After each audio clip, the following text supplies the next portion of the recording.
Anime, anime, anime TV chat.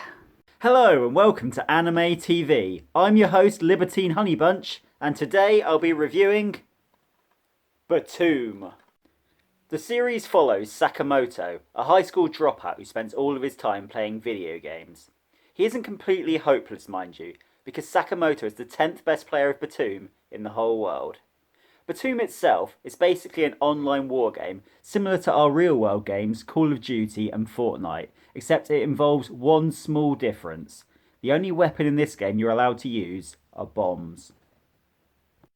However, one day Sakamoto is kidnapped and wakes up to find himself stranded on a tropical island with nothing but a pack of bombs for company.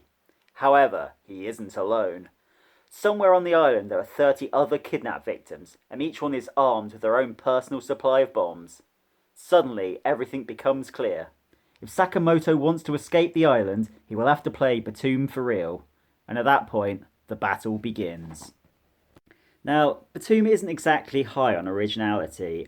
The idea of 30 kids battling it to the death on a deserted island has been done before. In fact, I would say Btooom is probably a rip-off of the Japanese movie Battle Royale from the year 2000. And as for characters, I would say Sakamoto is probably a cheap clone of Light Yagami from the Death Note series. However, a lack of original ideas isn't always a problem. I feel that Btooom borrows really well from its predecessors and creates its own world to great effect. In particular, I'm always a really big fan of shows where they go into internal monologues and try and outwit each other, and Btooom does this really well. And also, the action is thick and fast. The only real issue with Btooom is its lack of ending.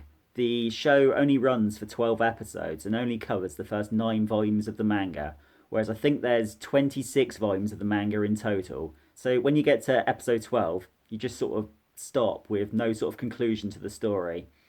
It's hard to understand why this show wouldn't have got a second season.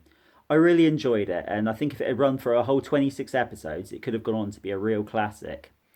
If I had to make a guess at why this show was stopped when it was and it didn't get renewed for a second season, I would probably have to guess because of the really rapey second episode. It was quite distressing viewing, and I can imagine quite a lot of people gave up at that point. But if you persevered like me and Francesca did, you will be rewarded. The show completely changes tone after the second episode, and it becomes a really enjoyable watch. So stick with it, even if you are put off by episode 2. If I had to recommend something to fans of Btooom, I would probably suggest the Japanese movie Battle Royale. It's a fantastic film, and everyone should watch it at least once.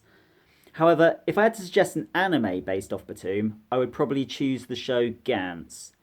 Gantz is also set inside a game of death, and it also contains high levels of violence and sex. Other than that, I would probably lean towards Death Note or Spiral, because both of those shows contain the sort of internal monologues that play out in Btooom. With that being said, let's go over to the score centre to see the final score for Btooom.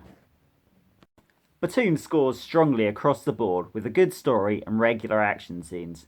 And although it has borrowed attributes from other media, it is still original in the anime world, doing something that no one else is doing. And for that reason, I will be scoring Btooom a massive 8 out of 10.